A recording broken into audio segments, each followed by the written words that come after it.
where will we be 15 years from now in 2042 in this realm of suburban retrofit? I would like to start with a recap of the excesses of sprawl, an ongoing saga of obsolete commercial real estate product types that have been built on a vast amount of no longer greenfield acreage. So what comes next? And we have an increasing number of suburban counties that consider themselves built out, in that the supply of green fields have been exhausted, but they've got a lot of this stuff that requires careful design attention. And you may have noticed in just the past couple of weeks, there's been a kind of rebirth of the dead mall narrative in the media, a series of articles in the New York Times about new mall closings and ascribing this to the rise of internet shopping and e-retailing. And then the Wall Street Journal quickly followed with their own version saying, no, no, no, this is a long-standing trend, that in fact the whole market of suburban real estate is purposely overbuilt, and there's a cannibalization process, and that these are kind of the byproducts or the kind of leftover stuff of this longer trend. And both are in part, I would say, true. So Ellen Dunham-Jones and I have been doing case study research for many years now. The database that Ellen mostly manages has, I think, over 1,500 examples in it now of various types of retrofits of those products that I showed you before. And we've identified 3 primary strategies for retrofitting projects, and I would contend that these will still be very robust moving forward. So reinhabitation, redevelopment, and regreening that can be used alone and in combination with projects. And I'll just briefly show you 3 examples. So reinhabitation is really various forms of reuse of those vacant or empty buildings. And so here it's a grocery store turned into a branch public library. And there's a lot of embedded energy in these buildings, but the urbanism is, frankly, crap, and remains that way. These can be short-term or longer-term projects. Then the strategy of redevelopment really involves some degree of demolition and new construction. It could be partial or full, and it can happen on larger sites like this 100-acre regional shopping mall, the project Belmar, which I'm sure many of you are familiar with. So you've got 100 acres, and through a process of really making and retrofitting the underlying urban morphology, you can make a new neighborhood. So here are 23 urban walkable blocks, and I think this connects to what Dira was talking about. So the streets here now are public streets, and then you have these smaller blocks that then could go through a kind of more incremental or successional set of changes over time as different uses might be put inside the floor plates of those buildings, or individual buildings could be replaced or redeveloped over the ensuing decades. So rather than the whole piece kind of falling like dominoes, you have this new kind of more resilient and robust urbanism in the suburbs. So it's really a place. And then the third strategy, regreening, can range from something very small, the introduction of a plaza or a park, to really enhance the civic public realm in suburbs, to something much more regional, looking at the ecological systems and doing repair work. As in this case, where a strip mall was built in a filled wetland, and we still have much of this kind of property across the country where wetlands were filled, breaking up the larger ecological systems of managing stormwater or habitat. And so in this case, the strip center was demolished, a wetlands lake was reestablished, which also provided an amenity for new affordable housing around it, and is sort of reinserting a link in a chain of lakes that's important for migrating birds. Okay, so now I want to just share with you 5 points for thought responding to this question of the next 25 years. So my first point, North American suburbs are diverse.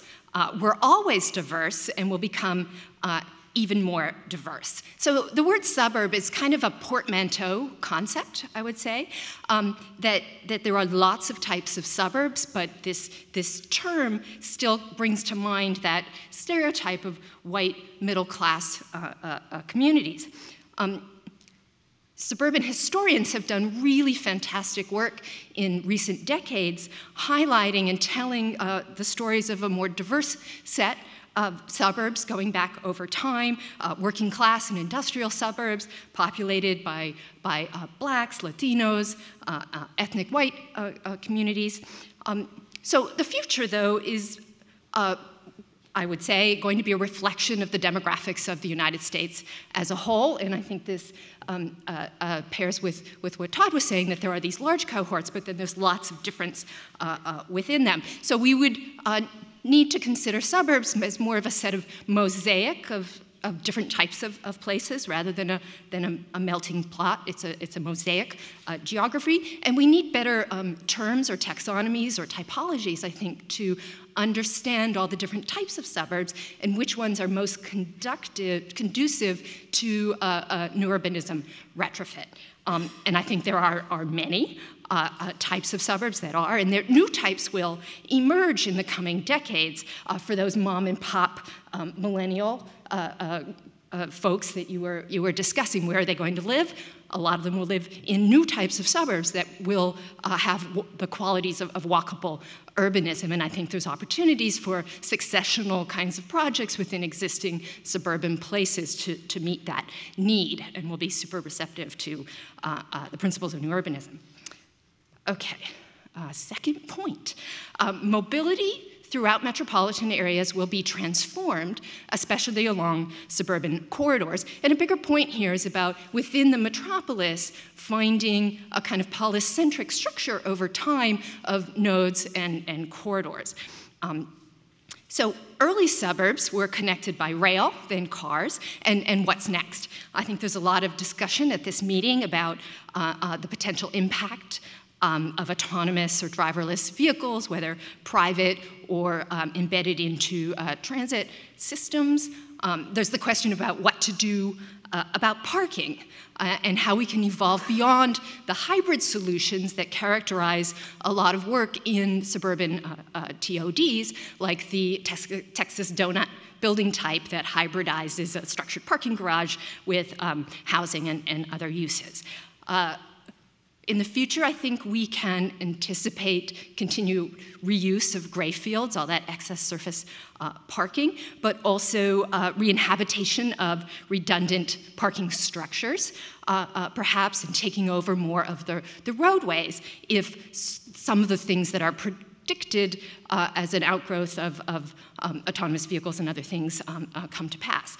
Another opportunity, but also a challenge here, I think, is thinking about freight and the logistics of movement of goods throughout suburban communities. So that's something I think we need to think about. There's also, connected to this idea of mobility, the increase in percentage of renters in suburban communities, even in single-family houses. I think we need to think more about renters as real citizens, and they will have increasing political power, I think, within their suburban communities, but they also have more mobility because they can move in a shorter time frame to some new location in search of opportunity. Okay, a third point. The mix of uses in mixed use will become ever more mixed. So what I want to challenge here a little bit is the live, work, and play mantra that I think has been too easily translated in many projects into a formula of condos, office space, and retail and amenities to enliven the public space. So what are some of the other uses that could be integrated into suburban retrofit projects? And I don't know exactly. Part of this is just making good urban buildings that can be programmed for a whole variety of types of things, and really keeping an eye on that longer term durability. We might see the breakup of large campus educational and medical facilities into smaller pieces that could be more evenly distributed around communities, so smaller, more local schools or schools that have satellite locations. We might see more widespread embrace of the suburban agriculture that also could then connect with facilities for food processing and preparation that we could find and integrate within higher density, more compact, walkable places.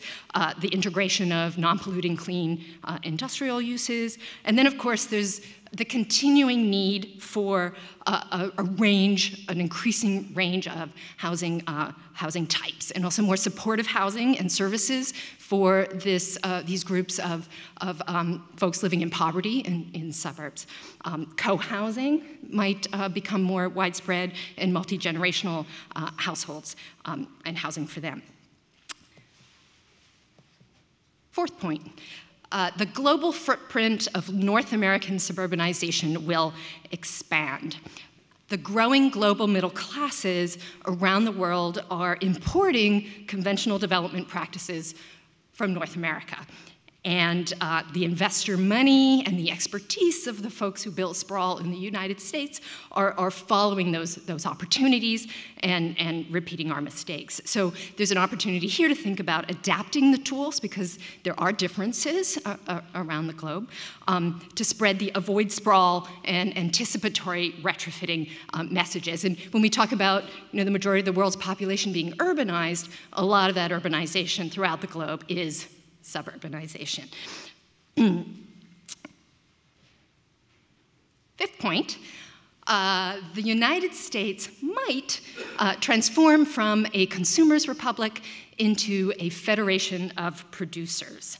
Now, what do I mean by this? I'm referencing the book by Elizabeth Cohen about the Consumer's Republic, where she tracks the history of the late 20th century, and that included the packaging of the built environment as a collection of large-sized consumer products. I think the larger message of retrofitting here is making things more localized, more diverse, more durable. So the present, we have this continued contraction of the retail real estate market, fewer bricks and mortar stores. This is a long time trend. In the future, one of the things we don't know about is the impact of automation on the nature of work, as well as workplaces. That's something that's going to be very, very dynamic in coming years. So people are still, though, will have a lot of energy and productivity. So what kinds of activities will that be directed towards, and what sort of places will it take place in?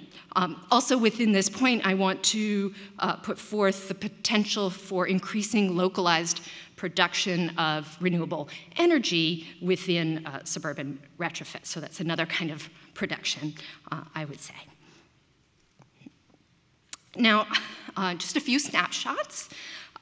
This is to remind us that while there is change, there is also much continuity. And this is the main street of Concord, Massachusetts, which we associate with the transcendentalists, Thoreau and Emerson.